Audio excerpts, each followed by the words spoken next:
Ano? Sinira mo na naman PNP. Ha?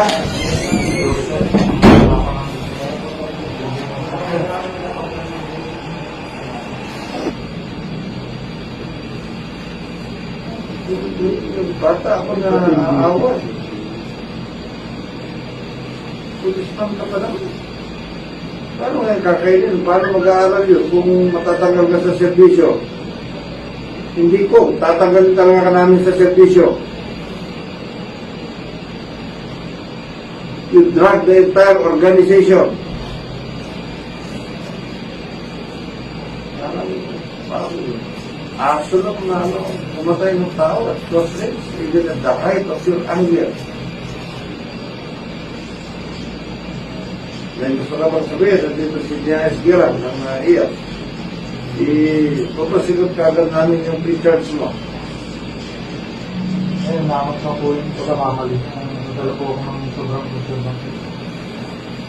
Sisisi po ako sa ginawa ko. Lagi pa sisisi. Unang-una para sa pag-ibig ko. Sasabihin ka sa akin, Kaya para matulungan mo. ano itutulong ko sa'yo? Sige, sabi ka, ano itutulong ko sa'yo? Para sa pamilya ko na po sa akin. Yung sa pamilya mo, oo. 22 years pa sa service mo, I do not think na hindi ka nakapag-experience ng ups and downs natin.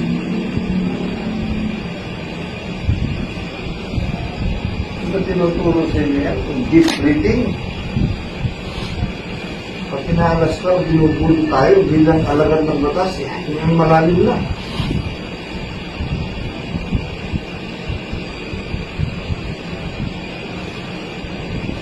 Maliban sa yung drug organization.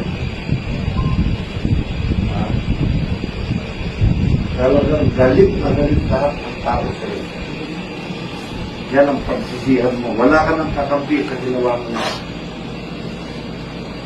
And that you have to pray hard. Sobrang galit ng tao sa iyo. Kahit pa paano, pinoprotection na lang namin yung anak mo. Kaya may mga pulis din doon. Yan ang ipagdasal mo. Kasi hindi namin makontrol lahat ng tao.